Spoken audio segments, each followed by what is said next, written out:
स्वागत है आप सभी का नारनौंद कुश्ती प्रतियोगिता में स्वागत है।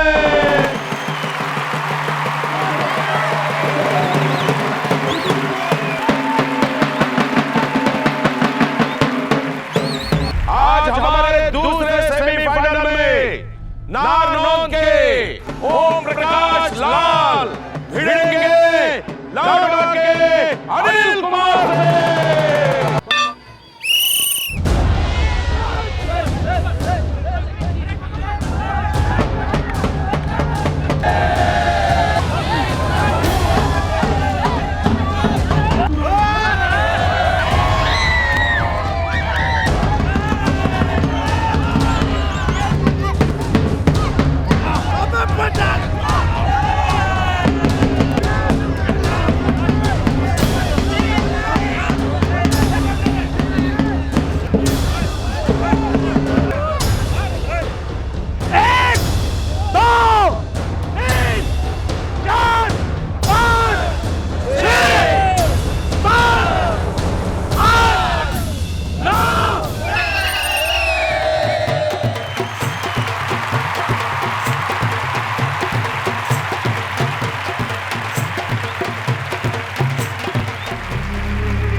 मने हराने के लिए तने 7 जन्म भी कम पड़ जाएंगे। इस पूरे हिसार में ऐसा कोई ना जो मैंने टक्कर दे सके।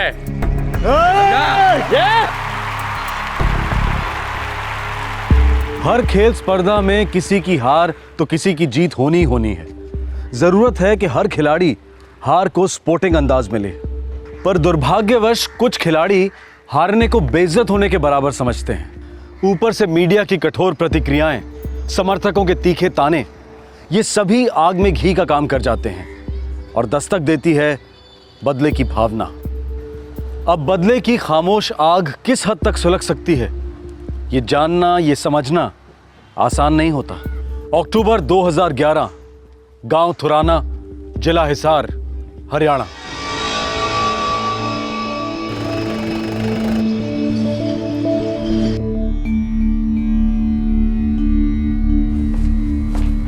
अरे बापू, मैं तने आगे क्रॉसिंग तक छोड़ दूंगा।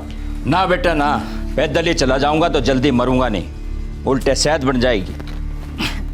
जो भी कसरत करनी है ना 12 बजे के पहले करना जय के बापू, नहीं तो पंचायत लगा के बैठ जाओगे और फिर घड़ी की सुई कहाँ निकल जाएगी आपको पता भी ना चलेगा। अरे तू ज्यादा ड्रामा ना कर जय की अम्मा, जब दिल करेगा आ जाऊंगा। अरे जय बेटा, तन्ने याद है ना 25 तारीख को स्कूल से छुट्टी लेनी है। मैं प्रिंसिपल को बोल चुका हूँ 25 को छुट्टी मिल जाएगी। हाँ। उससे कुछ नहीं होने का, यो तेरी माँ है, 24 तारीख की रात तक तेरे से बार बार यो ही पूछती रहेगी, यो ही कहती रहेगी। अच्छा 1 मिनट, आप लोग अपने बातों की कुश्ती जारी रखो, मैं चला मेरी टीचरी करने। संभाल के जाना। हाँ।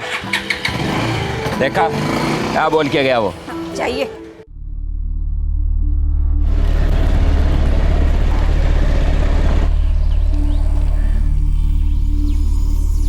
मास्टर घर से निकल चुका है।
जनाब, ये कोई जय कुमार है, थुराना का रहने वाला, स्कूल में मास्टरी करता था। बॉडी को पोस्टमार्टम के लिए भिजवाओ।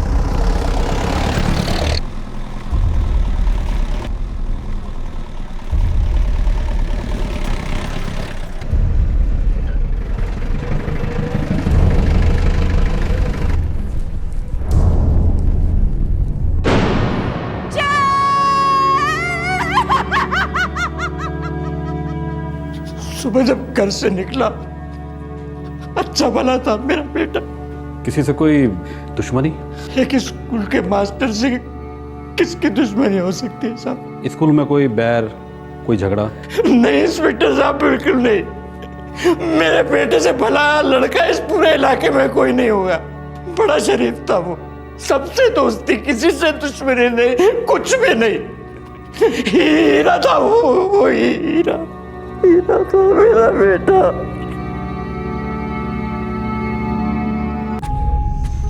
चार गोलियां दाग दी गई पॉइंट ब्लैंक रेंज से, 2 सीने में, एक पेट में और एक लिंग पर। मौत शायद पहली गोली के बाद ही हो गई थी। इतने करीब से 4 गोलियां, बड़ी गहरी नफरत होगी। किसी को एक स्कूल मास्टर पर इतना गुस्सा कैसे हो सकता है? मास्टरी इसका पेशा था सैनी। ये मत भूलो कि ये एक जवान मर्द था, किसी का बेटा, किसी का दोस्त, शायद किसी का प्रेमी, और पक्का किसी का दुश्मन।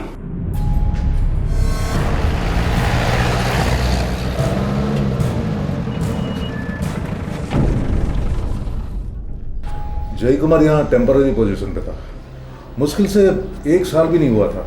कभी किसी के साथ कोई झगड़ा? जी नहीं, कम से कम मैंने तो कभी सुना या देखा नहीं। अच्छा, आपके स्कूल में ऐसा कोई है जो उसे करीब से जानता था, जो रोशनी डाल सके कि जय कुमार का कत्ल इतनी बेरहमी से क्यों हुआ? मैंने अभी आपसे कहा ना कि जय कुमार बिल्कुल नया था यहाँ पर।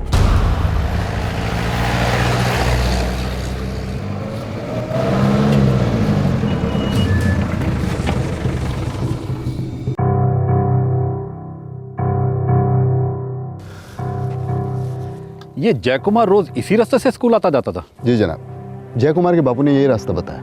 बड़ी सुनसान पगडंडी है, लेकिन कत्ल करने के लिए खुला मैदान। कातिल जानते थे बंदे को ढेर कहाँ करना है। पूरी मूवमेंट स्टडी की होगी जय कुमार की। शायद बीच रास्ते में इंतजार किया होगा, फिर पीछा किया और यहाँ दबोच लिया। थुराना जय कुमार का गांव मुश्किल से 2 किलोमीटर दूर है यहाँ से। हमारे सवालों के जवाब भी थुराना में मिलेंगे सैनी। रामपाल जनाब, इसके गांव में चुपचाप पता लगाओ इसके यार दोस्तों से, कौन इसके खून का प्यासा था और क्यों।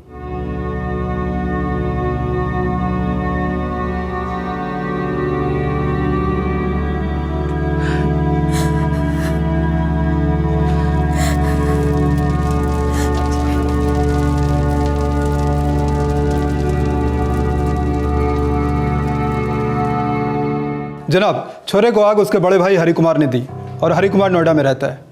दोस्तों से कुछ पता चला? एक किसना है और एक मनीष। गांव वाले बताते हैं कि ये दोनों जय कुमार के लंगोटिया यार थे, लेकिन शमशान में दिखाई नहीं दिए। और सुना है जब से गोली चली है दोनों गायब है। जय कुमार के बापू तो हैरान थे कि दोनों ना तो कंधा देने आए और ना आग। इन्हीं से हमारा खाता खुलेगा रामपाल। दोनों रहते कहाँ?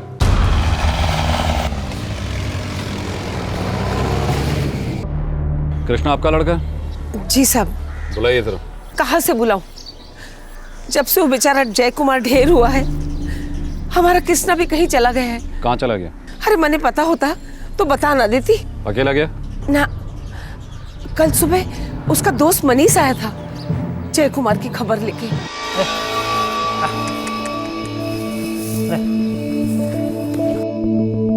कृष्णा, हे कृष्णा, कृष्णा, अपने जय कुमार पर फायर हो गया है, खत्म हो गया वो। क्या बोल रहा है तू? क्या हुआ? ताई जी, अपने जय को किसी ने मार डाला। किसने मार डाला उसे? मैं क्या कुमार, उन्होंने मारो। अरे कृष्ण बेटा, सुन तो। अरे फिक्र ना कर अम्मा, मैं भी गया और भी आया। बहुत डरे हुए थे दोनों, पता नहीं क्या बात है। कृष्णा का मोबाइल नंबर दीजिए। ए जी सुनते हो, कृष्णा का फोन नंबर क्या है?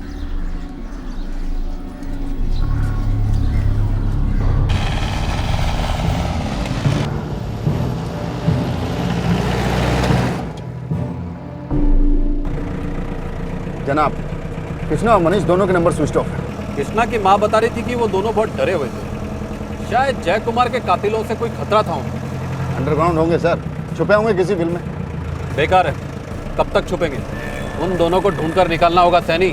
वो तब तक खतरे से बाहर नहीं है जब तक हम उनके दुश्मनों को पकड़कर अंदर नहीं कर देते।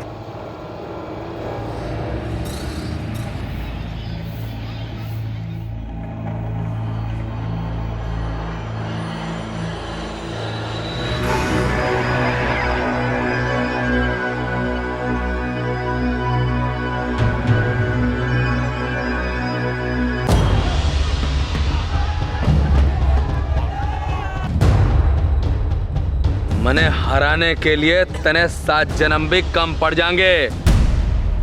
ओम भैया, आप बोलो तो आपके लिए भी एक ड्रिंक बनवाऊं। ओम मास्टर की खुशी में। मैं दूध पीता हूं या तो फिर खून।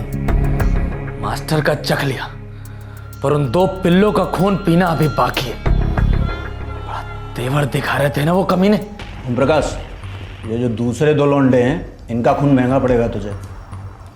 मास्टर का तो काम तमाम हो गया एक दिन में, लेकिन अब 2 दिन से मुझे खाली बिठा रखा है। उस्मान यार, वो दोनों लौंडे छुपे बैठे हैं, तो क्या कर सकते हैं? अरे मेरे टाइम की भरपाई तो कर सकते हैं।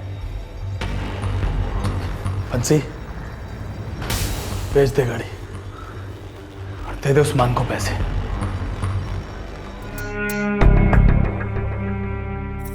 जब तक उस कृष्णा और मनीष को फड़फड़ा कर मरता हुआ न देख लूं, मेरे कलेजे को ठंडक नहीं पहुंचने वाली। कुछ खिलाड़ी हारने को बेइज्जत होने के बराबर समझते हैं और फिर दस्तक देती है बदले की भावना। इंतकाम की चाह अब सिर्फ खेल के मैदान तक ही सीमित नहीं रह जाती। हारा हुआ खिलाड़ी अब जीतने वाले को अपना निजी दुश्मन समझ बैठता है।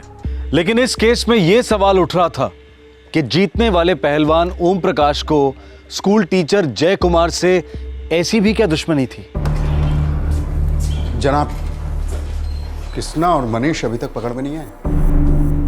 जल्दी ढूंढो सैनी, अगर उनके दुश्मनों के पकड़ में आ गए तो बहुत देर हो जाएगी। एक काम की खबर मिली है। क्या है? ये मास्टर जय कुमार जो था, इसे पहलवानी का बड़ा शौक था। अजीब लगा कि एक स्कूल का मास्टर कसरत और कुश्ती पसंद करता है। शायद इसका अपने केस से कोई ताल्लुक हो। जनाब, इंस्पेक्टर साहब, कुश्ती हमारे लिए पवित्र है, सदियों से चली आ रही है। हमारे नारनौद गांव में सालाना दंगल में शामिल होने के लिए हिसार जिले के 21 गांव के पहलवान शामिल होते हैं। सर जी, कभी आप भी आकर देखिए, बड़े कांटे की टक्कर होती है। अरे साहब, पिछले साल तो सभी लोग चौंक गए। नया नया छोरा थुराना गांव का जय कुमार विजेता को मार गया। किसी को यकीन ही नहीं हुआ। क्यों? सर, वो जय कुमार कोई पहलवान तो था नहीं, बस शौकिया तौर पर 2 हाथ आजमाता था। पेशे से वो स्कूल मास्टर था और पहली बार उतरा था और उतार दी इज्जत उस ओम प्रकाश की। कौन ओम प्रकाश लाल? ओम प्रकाश लाल पिछले 3 सालों से जीतता आ रहा था। पहलवानों में पहलवान है, लेकिन जब जय कुमार ने उसे चित कर दिया तो इतना सा मुंह हो गया था ओम प्रकाश लाल का।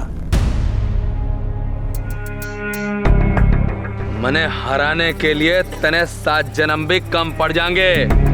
इस पूरे हिसार में ऐसा कोई ना जो मैंने टक्कर दे सके।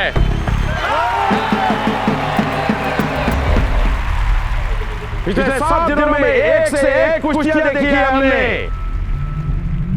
ऐसे दांवपेच जो पहले कभी नहीं देखे गए थे। और आज है फैसले का दिन और फाइनल में पहुंचे हैं नारनौद की शान ओम प्रकाश लाल। पिछले 3 साल से विजेता का खिताब जीतने वाले ओम प्रकाश लाल का सामना करेंगे थुराना के जय कुमार। पेशे से स्कूल मास्टर है और ये उनकी पहली दंगल है, इसलिए दोनों के लिए जोरदार तालियां।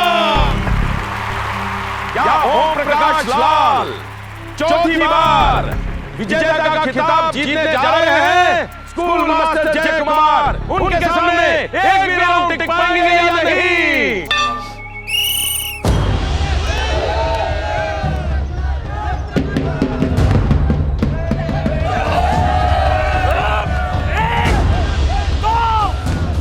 पिछले 3 सालों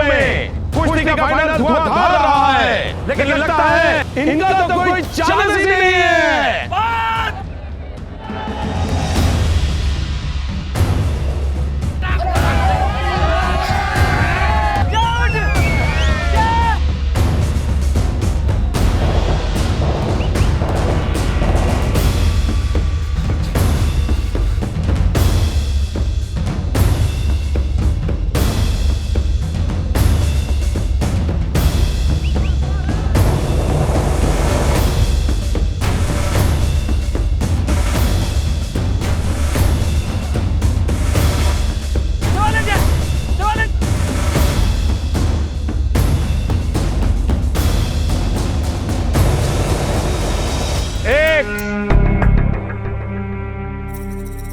दो, तीन, चार, पांच, क्या गुरुजी गिनती भूल गए क्या? 6, 7, 8,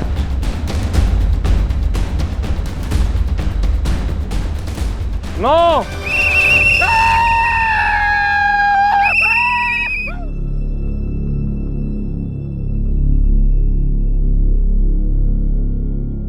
नारनौल सालाना दंगल के अखाड़े में आज इतिहास रचा गया है। 3 साल के विजेता ओम प्रकाश लाल को थुराना गांव के स्कूल मास्टर जय कुमार ने चित कर दिया।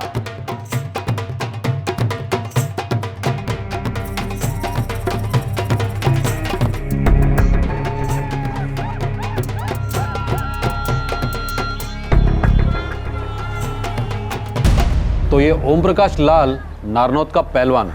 जी साहब जी, बच्चा बच्चा जानता है उसे।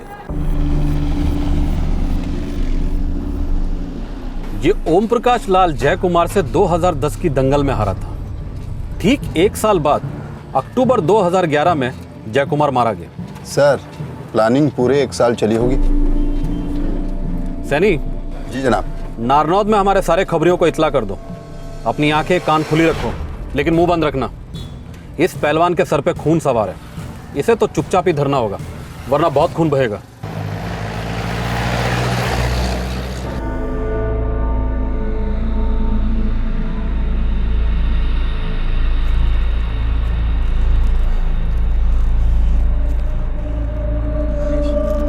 कब तक जंगली की तरह भागते रहेंगे यार? पता नहीं यार मुझे भी बहुत डर लग रहा है। और सुनने में तो आया है कि ओम प्रकाश लाल ने अपने दोस्त गुरुदेव और बंसी की मदद से कानपुर से किसी को बुलवाया है। मतलब पेशेवर हत्यारा जिसने अपने जय भाई को मार डाला। और अब वो हमें ढूंढ रहे हैं। देख लेना वो हमें ढूंढ लेंगे और उसके बाद दौड़ा कर मारेंगे। कभी सोचा भी ना था ये साला ओम प्रकाश दुश्मनी इस हद तक ले जाएगा। यार मनने तो लगा था कि नारनौत पुलिस चौकी में मामला सेटल हो गया था। अबे बड़ा मजा आया था उन सालों को हरा के। उस दिन मजा आया था।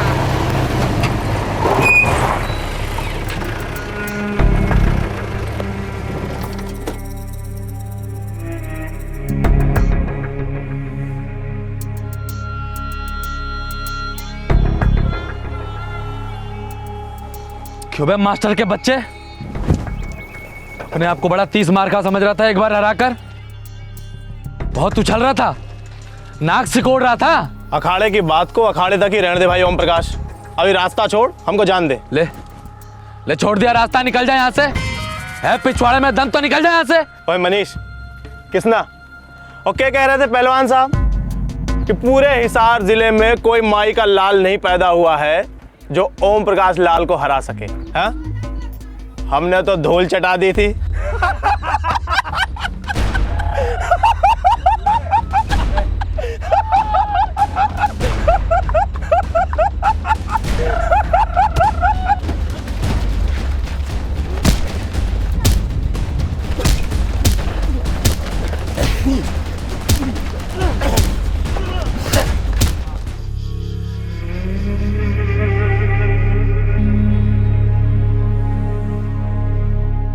देखो ओम प्रकाश, कुश्ती में हार गए इसका ये मतलब नहीं कि इस तरह गुंडागर्दी करोगे। अखाड़े का गुस्सा अखाड़े में निकालो, सड़कों पर नहीं। थानेदार साहब, मैंने कुछ न करा, झूठ बोल रहा है, सारा का सारा किया था इस मास्टर का है। जी ओम प्रकाश झूठ बोल रहा है साहब, इसने झगड़ा शुरू किया था। झगड़ा शुरू बोल रहा है, तू झगड़ा शुरू किया था सड़क पे। चुप करो ओम प्रकाश। वहां खड़े सभी लोगों ने देखा कि तुमने किस तरह जय कुमार और उसके दोस्तों को नारनौल छोड़ने से रोका। चलो माफी मांगो जय कुमार से। क्या? माफी मांगो, नहीं तो मुझे तुम्हारे खिलाफ चार्जशीट बनाना पड़ेगा। माफ कर दे। ठीक है, माफ किया।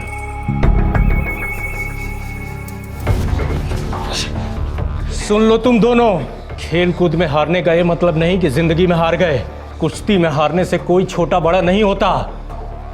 अखाड़ा अखाड़ा होता है, उसकी इज्जत करना सीखो, उसे रणभूमि मत बनाओ। सड़कों पर दुश्मनी निकालोगे तो सब कुछ हार जाओगे। दुश्मनी में कोई नहीं जीतता, समझे? चलो निकलो यहां से।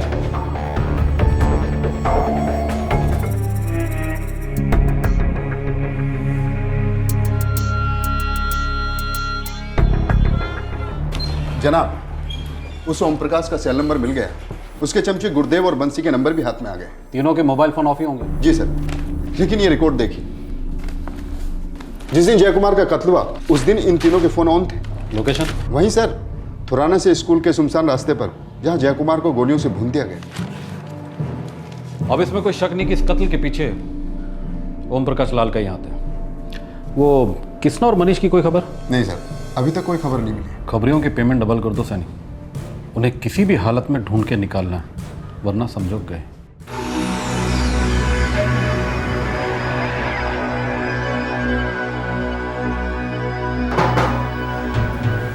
देख,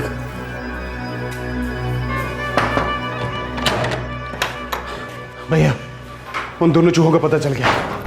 कहाँ है वो साले? तुराना से 5 किलोमीटर दूर एक टूटा फूटा मकान है और वो जमीन उस मनीष के बाप की, वहीं पर है दोनों। वहीं गाड़ देंगे इस सालों को। मुझसे माफी मंगवाई थी ना उस कमीनों ने। चलो।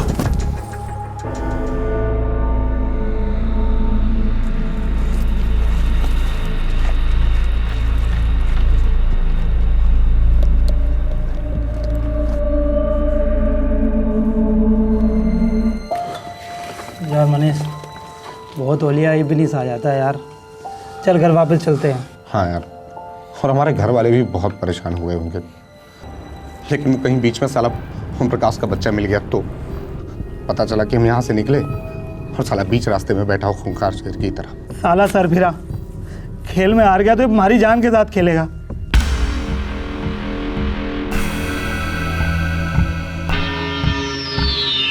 साहब जी, खबर पक्की तो नहीं है, पर मैंने सुना है कि मनीष के बापू की कुछ ज़मीन है धुराना गांव से लगकर। वहीं पर एक टूटा फूटा मकान भी है। मुझे लगता है दोनों लड़के वहीं छुपे हुए हो सकते हैं। जितना जल्दी हो सके उस घर का पता लगा। हो जाएगा साहब जी। अब हार जीत का फैसला जिंदगी और मौत का हो गया।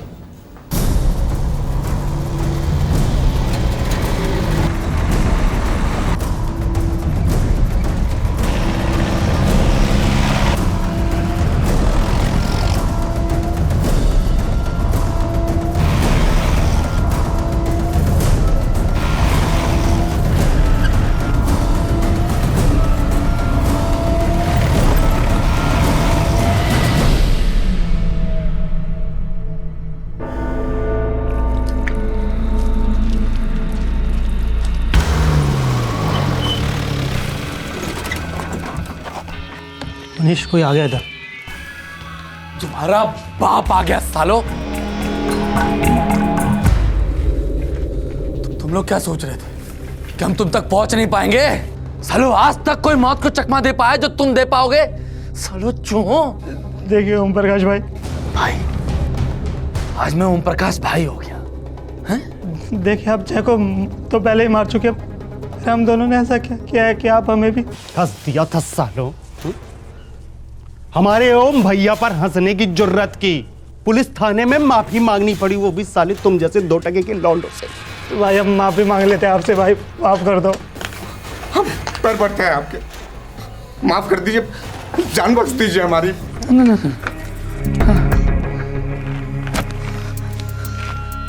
मेरे हाथों मरने के लिए ये दोनों अभी बहुत छोटे हैं। जय कुमार की बात अलग थी। वो साला छाती के ऊपर चढ़ के बैठ गया था।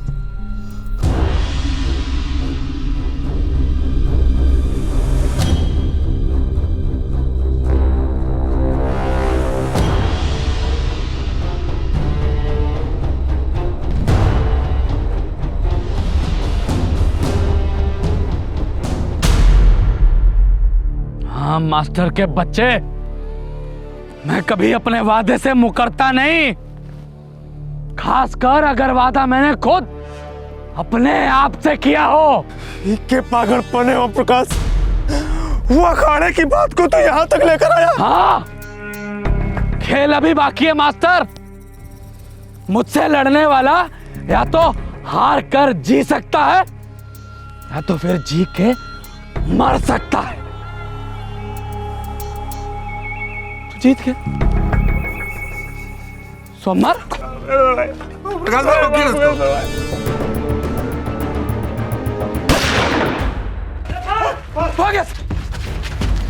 पकड़ो सालों को।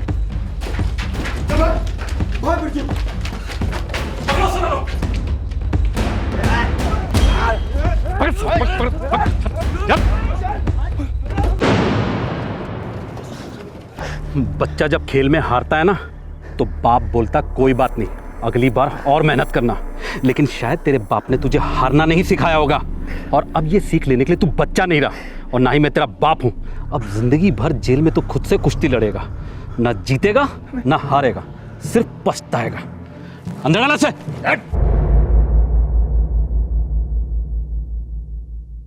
हरियाणा पुलिस ने ऐन मौके पर पहुंचकर ओम प्रकाश और उसके साथियों को गिरफ्तार कर लिया। अगर पुलिस चंद सेकंड भी लेट हो जाती तो जय कुमार के साथ साथ उसके दोस्त मनीष और कृष्णा की भी गोली मारकर हत्या कर दी जाती। ओम प्रकाश, उसके साथी और किराए का हत्यारा अब पुलिस कस्टडी में है, लेकिन 25 वर्षीय जय कुमार अब इस दुनिया में नहीं रहा।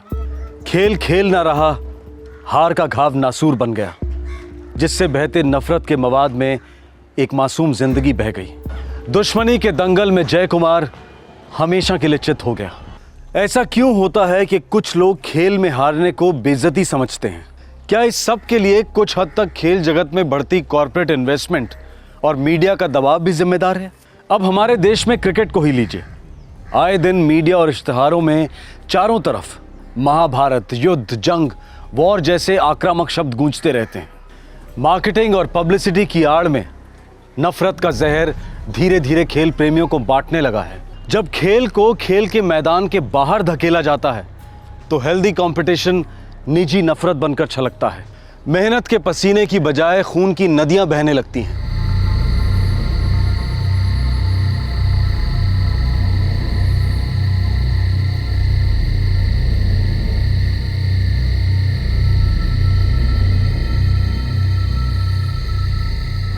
दिसंबर 2010, अहमदाबाद का सुनसान एसजी हाईवे और ठंड की चादर में लिपटी एक रात।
दिसंबर 2010, मोटरसाइकिल के पीछे बैठी लड़की थी 24 वर्षीय प्रिया पारेख।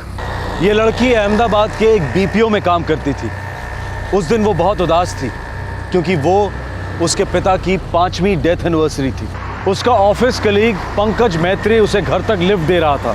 प्रिया को भनक तक नहीं थी कि उस हाईवे पर इतना बड़ा हादसा दस्तक देने वाला था।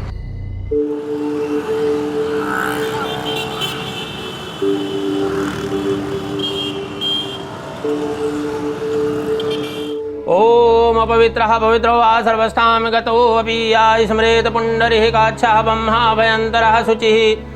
ओम विश्वदस्वः मारुतः प्रश्नमात्रः विदधे सुजगमयाः अग्निजीभ्यः मानवः सुरक्षसो विश्वेन देवाः सागमिन्नः भद्रं कर्णेभिः शृणुयाम देवहितं यदायुः नश्चक्राजरसं तनूनां पुत्रासो यत्र पितरो भवन्ति सह पत्नीः सह कन्याः चतुर्थः वर्षः।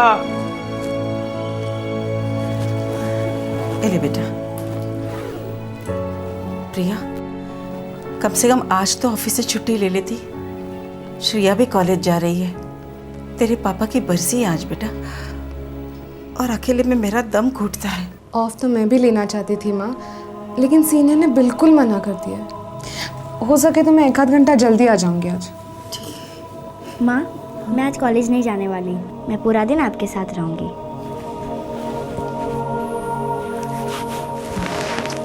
अपना ख्याल रखना, हाँ, संभाल के जाना। चलो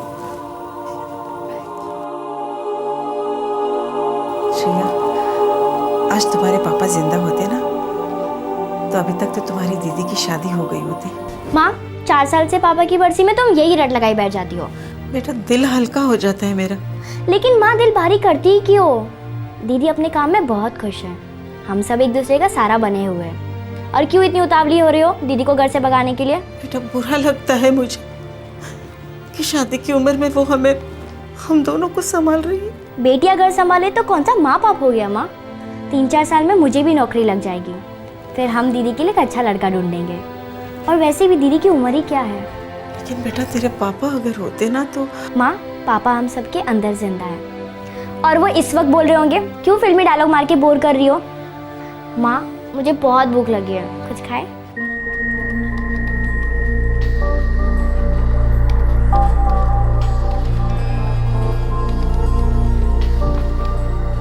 हेलो, सॉरी सर आपको होल्ड पे रखने के लिए। क्या अपना टेलीफोन नंबर बता सकते हैं? 97। एक सेकेंड ना सर, वेरिफिकेशन के लिए क्या मैं आपकी बर्थ डेट जान सकती हूँ? या ओके।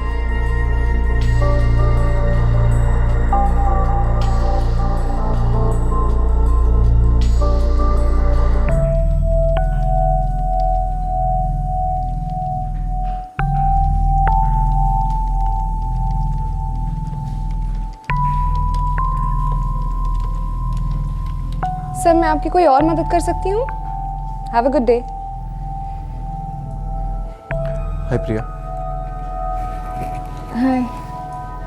क्या हुआ, तुम परेशान लग रही हो? नहीं तो। नहीं, मुझे ऐसा लगा।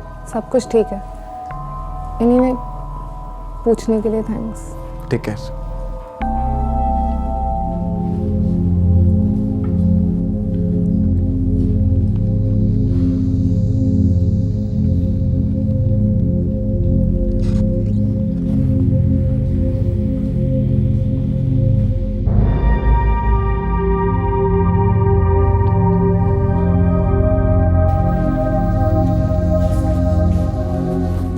प्रिया, आज तेरे डैड की डेथ एनिवर्सरी है ना यार। मैं समझ सकती हूँ तू कैसा फील कर रही है। मैं अपने डैड को बहुत मिस करती हूँ दीदी। कभी कभी लगता है वो बहुत जल्दी चले गए। कितनी सारी चीजें करनी बाकी थी, कितनी बातें अधूरी रह गई है। सब कुछ वापस आ सकता है, लेकिन माँ बाप कभी वापस नहीं आ सकते। हाँ यार, ये बात तो तेरी बिल्कुल सही है। अच्छा अब बिल्कुल चुप हो जा। मेरी शिफ्ट ख़त्म हो गई है, मैं घर जा रही हूँ। और जैसे ही तेरी शिफ्ट ख़त्म हो मेरे घर आ जाना, साथ में चाय पियेंगे, तेरा भी थोड़ा चेंज हो जाएगा। आएगी ना? ये हुई ना बात। चल घर पे मिलते हैं। Bye.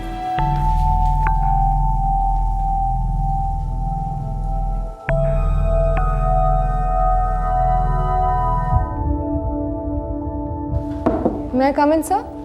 Hey Priya, yeah, come in. हाँ, कहो। सर मुझे आज हाफ डे चाहिए था। हाफ डे क्यों, कोई प्रॉब्लम है? हाँ, तबीयत कुछ ख़राब है। प्रिया आज 3 एग्जीक्यूटिव्स कैजुअल लीव पर है और 2 सिक लीव पर। आज बहुत शॉर्टेज है स्टाफ की। किसी और दिन मांगते तो सैंक्शन दे देता, लेकिन आज सीरियसली प्रॉब्लम है। एक काम करो, शाम को जल्दी चली जाना, बस अभी 6 बजे तक रुक जाओ। Okay sir. Thank you so much Priya. वैसे तुम्हारा ये हाफ डे मैं नोट करके रखूँगा, किसी और दिन ले लेना, ठीक है? Thank you.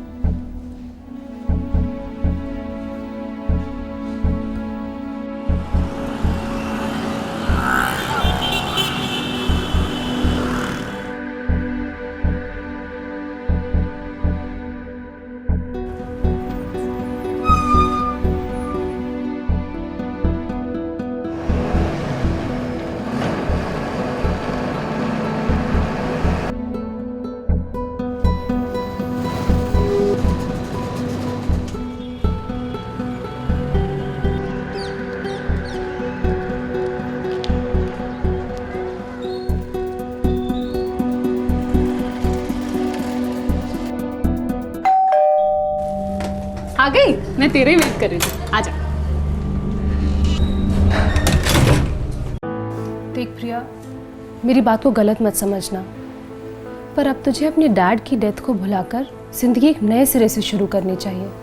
इस तरह उदास रहकर कैसे चलेगा यार? मैं जानती हूँ निधि, मैं ट्राई करते रहती हूँ, एक दिन इस खालीपन को जरूर दूर करूँगी। इस खालीपन से उभरने का एक रास्ता बताओ। एक हैंडसम सेंसिटिव बॉयफ्रेंड। अरे मैं सच बोल रही हूँ, बॉयफ्रेंड हर मर्ज की दवा होता है। अपने आप में इतनी बड़ी परेशानी होता है कि हर परेशानी छोटी लगती है। तो बहुत बुरी लड़की है निधि। मैं बुरी लड़की हूँ? आप तो बहुत अच्छी लड़की हैं। अच्छा एक काम करो, ये बॉयफ्रेंड का पाप तो मत करो, शादी की आग में कूद जाओ, बर्बादी.com पे कोई बकरा फंसाओ। शादी अभी कहाँ, अभी तो श्रेया का ग्रेजुएशन कंप्लीट होना है, उसको भी कोई अच्छी खासी नौकरी मिल जाए, तब तक मैं भी कोई सेविंग्स कर लूँ। माँ का ख्याल भी रखना है ना, तुझे तो पता है ना, पापा के ऐसे अचानक चले जाने के बाद घर में इमोशनल और फाइनेंशियल कंडीशन बहुत ही ख़राब थी। तभी थैंकफुली ये जॉब मिल गई, ये तो पता नहीं क्या होता। सब अच्छा होता और आगे भी सब अच्छा होगा। देख प्रिया, आंटी को, श्रेया को और तुझे एक फैसला तो लेना ही होगा। कौन सा फैसला? यही कि जिंदगी को डैड के चले जाने के बाद वाले नज़रिए से देखना छोड़ दोगे। बार बार एक ही चीज़ को रिपीट करने से कोई फ़ायदा है क्या? हाँ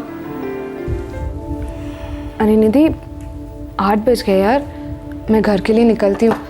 माँ और श्रेया इंतज़ार कर रहे होंगे ना। रुक, मैं तुझे ड्रॉप कर देती हूँ। अरे नहीं, रहने दे, मैं चली जाऊँगी। देख, तू मुझे ड्रॉप करने आएगी, फिर से मेरे को तेरे घर पे आना पड़ेगा तेरे को ड्रॉप करने के लिए। रात भर बस एक दूसरे को ड्रॉप करते रहेंगे। अरे वो इडियट नंबर 1, सर्दी का मौसम है, सड़क सुनसान होगी और आप जैसी सुंदरी का अकेले जाना अनुचित है बालिके। कुछ भी, चली जाऊंगी। अच्छा रुक, मैं पंकज को कॉल करती हूँ। पागल हो गई क्या? नहीं, पंकज को कॉल मत कर। हाँ निधि, बोलो। पंकज, तुम्हारी शिफ्ट 2 घंटे में खत्म होने वाली है ना? हाँ, क्यों? तो 1 घंटे का ब्रेक लेके मेरे घर आ जाओ। पर क्यों? प्रिया मेरे यहाँ है, उसे घर ड्रॉप करना है। ठीक है, मैं रेस्टोरेंट में आ रहा हूँ। ठीक है।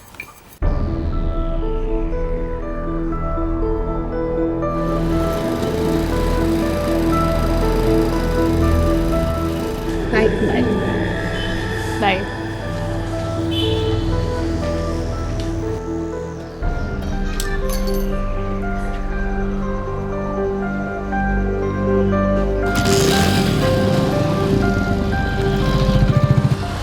निधि का घर अहमदाबाद के थलतेज इलाके में था और प्रिया का घर गोता इलाके में। दोनों घरों के बीच ज़्यादा दूरी नहीं थी, लेकिन फिर भी निधि को प्रिया की फिक्र थी, इसलिए उसने उन्हीं के ऑफिस कलीग पंकज को बुलवाया था प्रिया को घर तक छोड़ाने के लिए। इन 2 घरों के दरमियान रास्ते पर उस रात होने जा रहे हादसे के बारे में किसी को कोई अंदाजा नहीं था।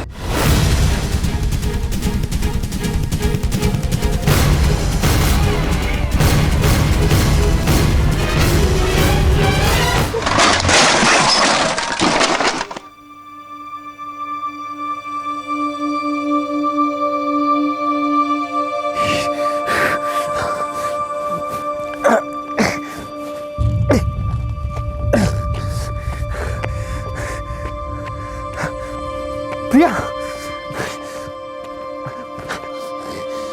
प्रिया, प्रिया उठो प्रिया। गॉड, प्रिया। हेलो, हाँ पंकज, प्रिया को ड्रॉप कर दिया? नहीं दीदी, हमारा एक्सीडेंट हो गया है। क्या? कैसे? प्रिया कैसी है? मुझे लगता है ये बेहोश हो गई है। कहाँ हो तुम लोग? हम लोग हाईवे पर हैं। तुम वहीं ठहरो पंकज, मैं कुछ करती हूँ।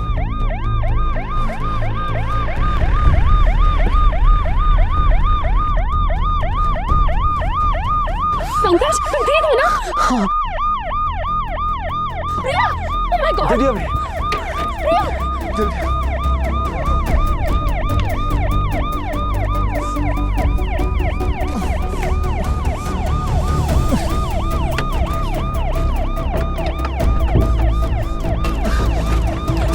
प्रिया!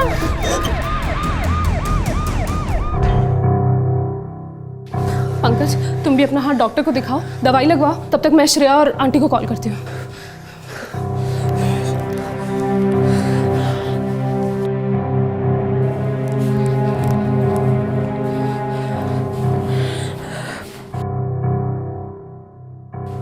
डॉक्टर, प्रिया कैसी है? आई एम सॉरी, इन्हें हलाने से पहले इनकी डेथ हो चुकी थी। ये एक पुलिस केस है और मुझे पुलिस को इन्फॉर्म करना होगा।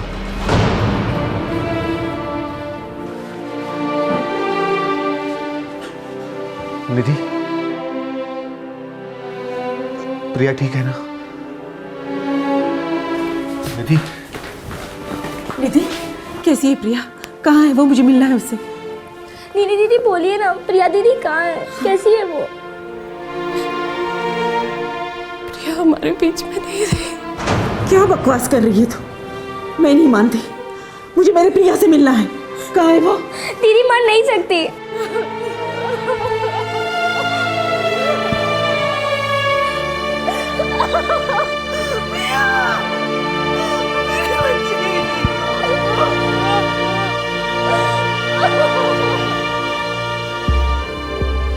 ये फैमिली है ऑफिसर। सर, मैं प्रिया को ड्रॉप कर रहा था, पता नहीं कैसे उसका दुपट्टा मेरे बाइक की व्हील में फंस गया। मुझे झटका फील हुआ और मैं कंट्रोल खो बैठा। बाइक कहाँ है तुम्हारी? वहीं हाईवे पर, जहाँ से हमें एम्बुलेंस ने पिक किया था। एम्बुलेंस कैसे पहुंची वहाँ? मैंने निधि को फ़ोन किया था, वो लेकर आई एम्बुलेंस। संघवी। Yes sir. तुम इनके साथ एक्सीडेंट स्पॉट पर पहुंचो, मैं तब तक डॉक्टर से बात करता हूँ। ओके सर, चलो।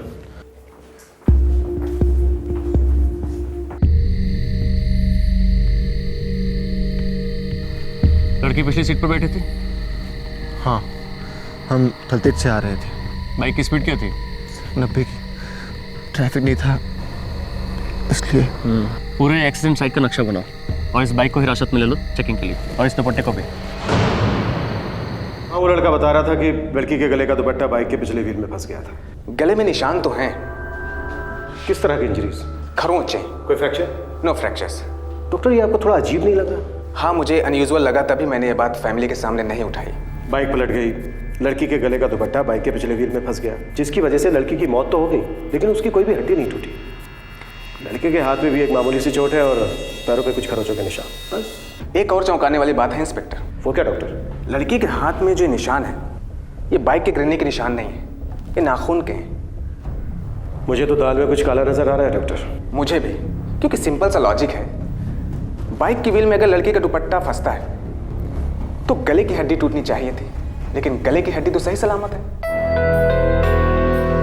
सर, आज प्रिया के फादर की डेथ एनिवर्सरी थी। वो काफ़ी डिस्टर्ब थी, इसलिए मैंने उसे अपने घर चाय पे बुलाया था। आप थलतेज में रहते हैं? जी। और प्रिया? गोता में। आपने अपने कलीग पंकज को कब बुलाया था कि वो आपके घर से प्रिया को उसके घर ड्रॉप कर दे? सर, 8 बजे। और वो आपके घर से कब निकले? लगभग 8:30 बजे। पंकज का ये कहने के लिए आपको कब कॉल आया था कि उसका एक्सीडेंट हुआ? 10 से 10:30 के बीच में।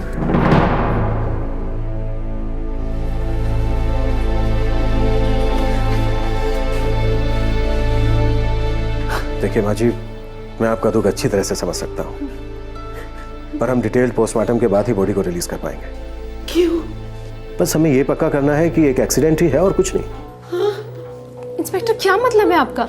ये एक्सीडेंट नहीं है। केस तो एक्सीडेंट का ही रजिस्टर हुआ है, पर क्या है कि कुछ कड़ियाँ ठीक से मिल नहीं रही है। ख्याल रखना इनका।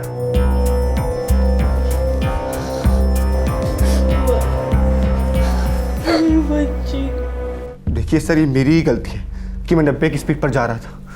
ये का एक्सीडेंट मेरे ही कारण हुआ सर, और मुझे इस बात का बहुत दुख है सर। पंकज, मैं तुम्हारी हालत समझ सकता हूँ, पर क्या है कि केस मुझे थोड़ा सा अटपटा लग रहा है। अटपटा मतलब? मतलब अजीब। निधि के घर प्रिया को लेने तुम पहुंचे 8:25 को। जी। राइट। और वहां से निकले 8:30 बजे। और निधि को प्रिया के एक्सीडेंट की खबर दी तुमने 10:15 बजे। नहीं निधि, हमारा एक्सीडेंट हो गया। क्या? कैसे? प्रिया कैसी है? सर, मुझे टाइम कुछ ठीक से याद नहीं है सर। होता है पंकज, होता है। शौक में अक्सर ऐसा होता है, कोई टाइम वाइम को याद नहीं रखता। लेकिन हमारा काम है सही टाइम का पता लगाना। तो तुमने निधि को 10:15 बजे ही फोन किया। सर, पर इसमें इतना अजीब क्या है सर? पंकज, निधि रहती है थलतेज में और प्रिया रहती थी गोता में। अगर पैदल चल के जाओ तो दोनों के घर का रास्ता है मुश्किल से 35 मिनट का, और अगर बाइक से जाओ 90 की स्पीड में ट्रैफिक हो 0 तो मुश्किल से 10 मिनट। लेकिन तुम्हारा एक्सीडेंट हुआ 1 घंटा 35 मिनट के बाद। तुम्हें नहीं लगता ये अजीब है? दूसरी बात, थलतेज से गोता जाने का सबसे आसान रास्ता है वाया सुभाष चौक, लेकिन तुमने हाईवे लिया। जान सकता हूं क्यों? सर, वो प्रिया ने कहा था चलने के लिए हाईवे से। उसने कहा था कि उसको किसी दोस्त से मिलना है। पंकज, हाईवे से लेना? हाँ, मेरा एक दोस्त वेट कर रहा है वहाँ पे, उससे मिलना था। या श्योर। कौन था ये दोस्त? पता नहीं, उसने हमारा इंट्रो ही नहीं कराया।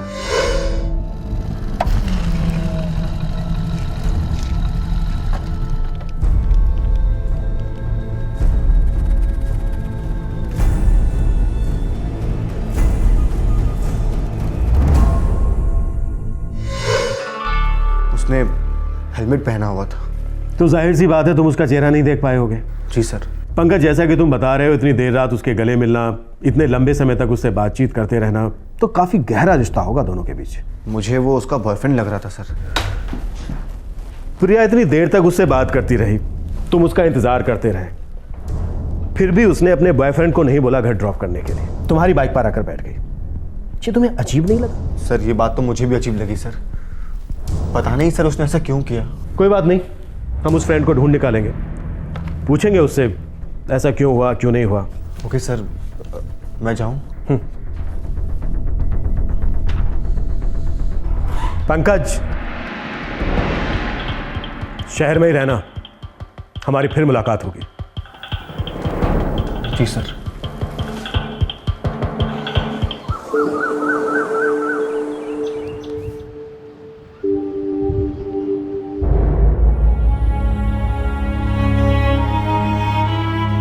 मैं नहीं चाहती थी साहब कि मेरी मेडिकल ऑफिस जाए। उसके पापा की चौथी बरसी थी। अब तो हमें बाप और बेटे की बरसी एक ही साथ मनानी पड़ेगी साहब, एक ही साथ मनानी पड़ेगी। दीदी तो ऑफिस जाना भी नहीं चाह रही थी, लेकिन उन्हें जाना ही पड़ा। श्रेया, पंकज का कहना है कि तुम्हारी दीदी एक्सीडेंट से पहले अपने किसी दोस्त से मिली थी हाईवे पर।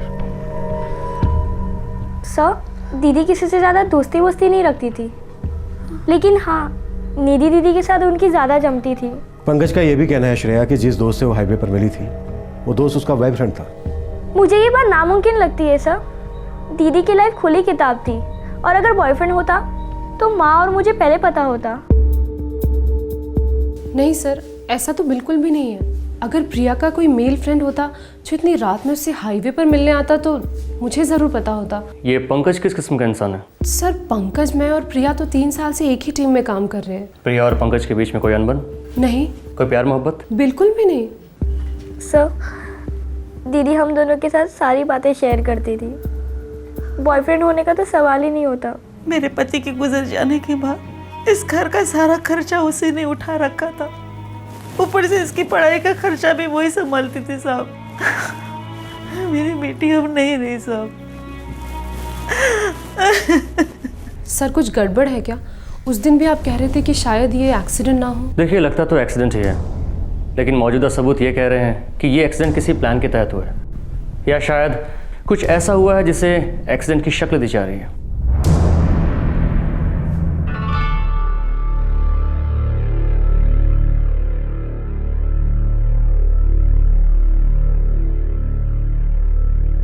काफ़ी मेहनती लड़की थी प्रिया, कभी भी अपने काम में कोई कमी नहीं आने देती थी। ये हम जानते हैं, हम बस प्रिया की पर्सनल लाइफ के बारे में जानना चाहते हैं। उसके और टीम मेंबर पंकज के बीच क्या कोई अफेयर था? डाउटफुल है इंस्पेक्टर साहब। वैसे ज़्यादा बड़ा ऑफिस नहीं है, बातें बहुत जल्दी फैलती हैं। ऐसा कभी कुछ सुना नहीं मैंने। वैसे बात क्या ऑफिसर, क्या आपको ऐसा लगता है कि ये एक्सीडेंट नहीं है? ये सिर्फ एक एक्सीडेंट नहीं था, बल्कि प्लान्ड एक्सीडेंट था। कहीं आपका इशारा मर्डर की तरफ तो नहीं है? हो भी सकता है। जो भी हो, इतना पक्का है कि पंकज झूठ बोल रहा है।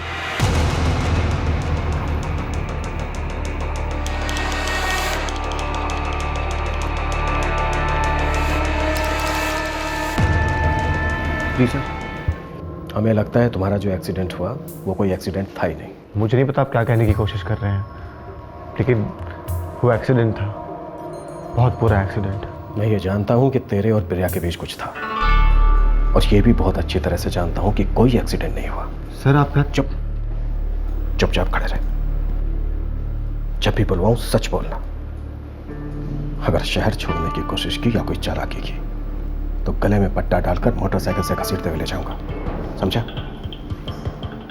जब भी बुलवाऊं चुपचाप आ जाना। जी सर।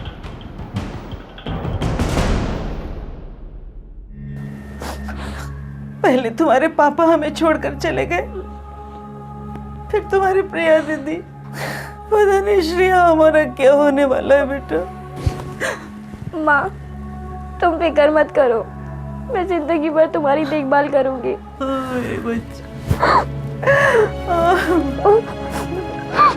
मैं इसीलिए उसे ऑफिस जाने से रोकना चाह रही थी। पता नहीं मुझे बड़ी बेचैनी सी हो रही थी। ना वो ऑफिस जाती, ना निधि के घर जाती, और ना हमारे बच्चे हमें छोड़कर जाती। मेरी प्रिया, मेरी बच्ची ने।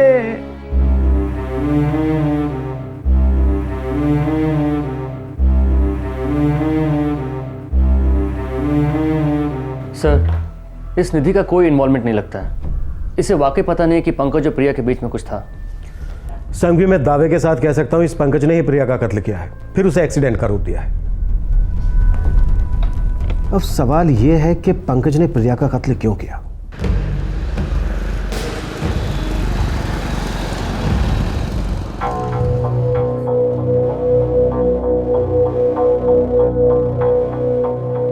रात के 10 बजते ही हाईवे एकदम सुनसान हो जाता है, और इतनी ठंड में शाम 8:30 बजने के बाद ट्रैफिक बहुत धीमा हो जाता है यहाँ। संघवी, मेरे हिसाब से प्रिया को हाईवे से लाने से पहले ही मार दिया गया था। सर, दूसरी डिटेल पोस्टमार्टम रिपोर्ट आने तक हम कोई ठोस कदम उठा भी तो नहीं सकते। प्रिया की गर्दन पर गला घोटे जाने के निशान थे, और ये निशान दुपट्टे से ही हुए थे।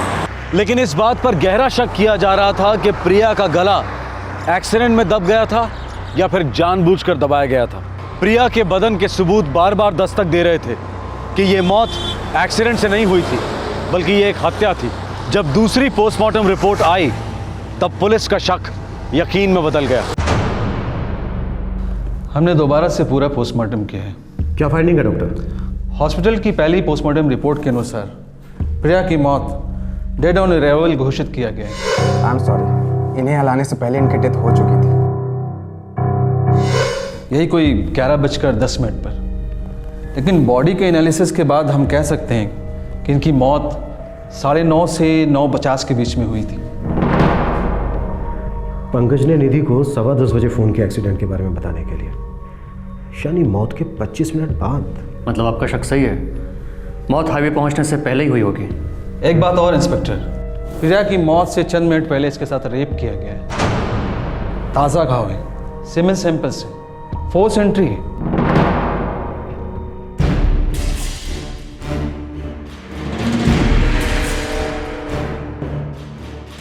चल चल, क्या हो रहा है सब? बताते हैं, चलो पुलिस स्टेशन। क्या मैंने?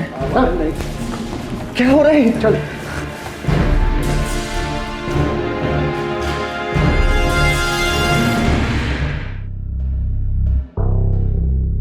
प्रिया की मौत दुपट्टे से हुई जरूर है, पर उसका दुपट्टा मोटरसाइकिल के किसी व्हील में नहीं फंसा, बल्कि दुपट्टे से उसका गला घोटा गया है। गला घोटने से पहले उसके साथ बलात्कार भी किया गया है। देख, अभी वक्त है तेरे पास, सब कुछ सच सच बता दे, वरना तेरे हलक में हाथ डालकर फिर सच निकलवाऊंगा तुझसे। एक्सीडेंट हुआ था, ये दुपट्टे से गला घोटना, ये रेप, मुझे नहीं मालूम क्या कह रहे हैं आप। एक चांस दिया था मैंने तुझे। Sanghvi, yes sir. लॉकअप में डालो इसको, और ऐसा बिल्कुल नहीं लगना चाहिए कि हमने इसे टच भी किया है। पूरा एक्सीडेंट केस लगना चाहिए। उसके बाद हाईवे पर कोई साफ सुथरी जगह देखकर इसकी बॉडी को वहां फेंकवा दो। सर नहीं सर। और हाँ, मार डालने से पहले रिलीज फॉर्म पे इसके साइन जरूर ले लेना, ताकि दुनिया को लगे कि लॉकअप से निकला, हाईवे पर गया और किसी गाड़ी ने इसको उड़ा दिया। यस सर, ले चलो सर। क्या कर रहे हैं आप? मैंने कुछ रुकिए सर, मैं बताता हूँ। आखिरकार प्रिया की मौत का राज खुल गया। प्रिया का कोई एक्सीडेंट हुआ ही नहीं था, बल्कि उसका मर्डर हुआ था, कोल्ड ब्लडेड मर्डर। उससे प्यार करता था। प्यार करने वाले इज्जत और जान बचाते हैं। तूने तो दोनों ही लूट ली उस बेचारी की। उसने मेरे प्यार को ठुकराया था।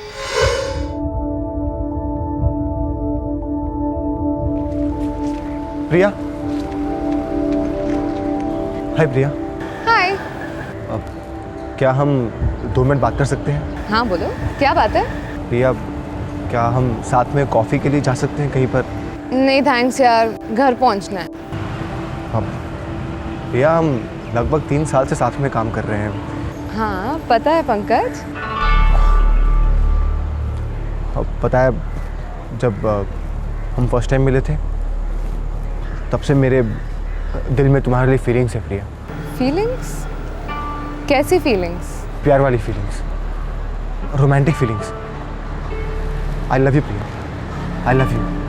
सॉरी पंकज, लेकिन मेरे दिल में तुम्हारे लिए ऐसी कोई फीलिंग्स नहीं है। दरअसल मेरे दिल में किसी भी लड़के के लिए ऐसी कोई फीलिंग्स नहीं है। हम एक ऑफिस में काम करते हैं, अच्छे कलीग्स हैं, बस। जल्दबाजी में फैसला मत लो, थोड़ा वक्त ले लो, कुछ तो फीलिंग्स हो सकती है ना मेरे लिए। पंकज, मैं समझ सकती हूँ कि तुम्हें तुम्हारी फीलिंग्स एक्सप्रेस करनी थी, जो तुमने कर ली है, और मेरा जवाब भी सुन लिया है, जो आगे भी ना ही रहेगा।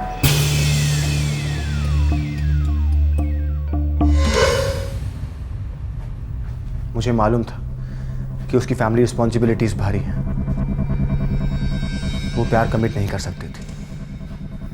लेकिन मैं भी क्या करता, मैं जितनी बार उसे देखता, मेरा प्यार बढ़ता ही जाता था।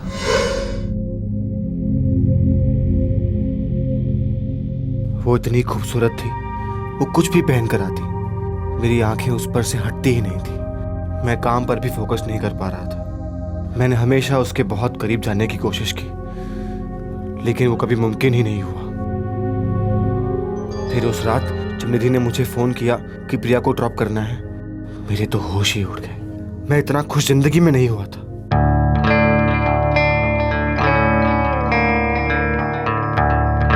उस ठंड में उसने मुझे कसकर पकड़ा था। मैं इतने दिनों से उसके करीब होने के सपने देखता रहा, और ये रहे, वो मेरी ही बाइक पर मुझसे लिपटी हुई थी। पंकज, मेरा घर तो उस तरफ है, गोता में। हाँ जानता हूँ, बस 1 मिनट। यहाँ मेरे एक फ्रेंड से पार्सल लेना है, वहाँ से बाइक घुमाकर तुम्हारे घर चलेंगे।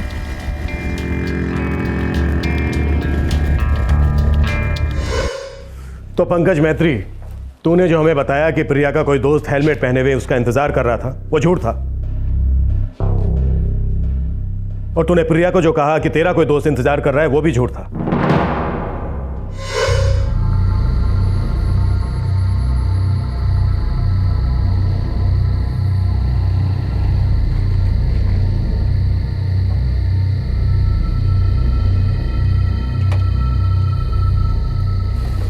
पंकज, तो ही मेरे दिमाग में कुछ हो, जैसे कि कोई तार टूट गई हो। मैं अपने आप को कंट्रोल नहीं कर पाया। अबे तो फिर उसे जान से क्यों मार डाला?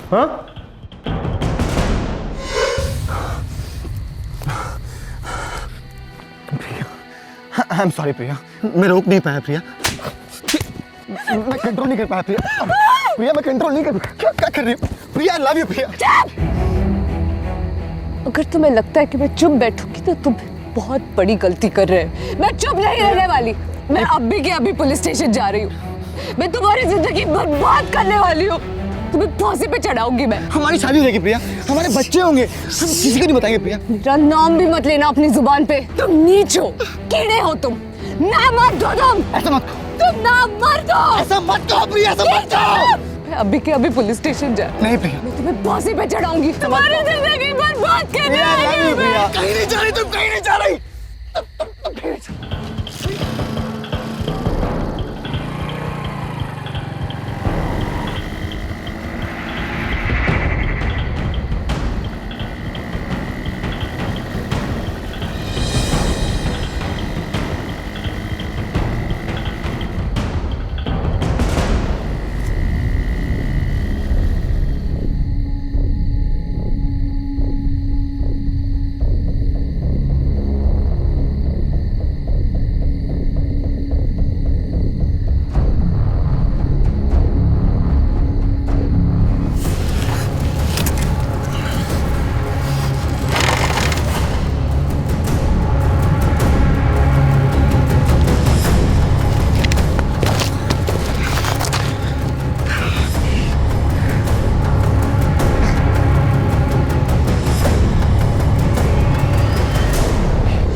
प्रिया ने सच कहा था तुझसे कि तू डरपोक है, नामर्द है। तूने एक ऐसी लड़की की आबरू लूटी है, उसे जान से मार डाला है जो अपने परिवार का सहारा थी। वो सारे फर्ज निभा रही थी जो समाज एक बेटे से अपेक्षा करता है।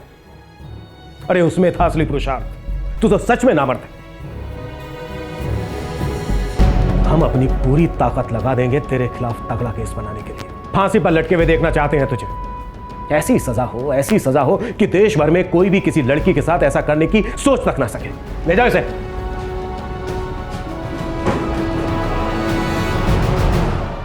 सिर्फ एक विकृत दिमाग ही ये सोच सकता है कि किसी औरत के बदन पर काबू पा लेने से वो उसके दिल को भी जीत सकता है। रेप ये कायरों का हथियार है। दरअसल रेप करने वाला हर आदमी मानसिक रूप से नपुंसक है। रेप एक ऐसी घिनौनी हरकत है जिसके लिए जितनी कड़ी सजा सुनाई जाए वो कम है। पिछले साल 2011 में देश भर से लगभग 25,000 रेप के केसेस पुलिस के पास रिपोर्ट हुए, लेकिन गैर सरकारी सूत्रों के अनुसार रेप के आंकड़े इससे बहुत ज्यादा हैं, क्योंकि ज्यादातर रेप केसेस रिपोर्ट ही नहीं होते।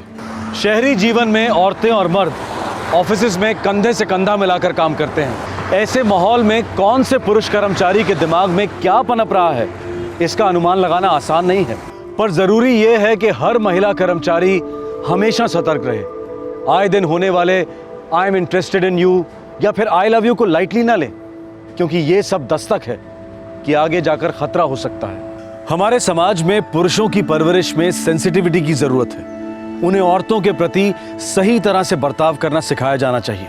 प्यार में रिजेक्शन सहने की क्षमता डेवलप ही नहीं होती।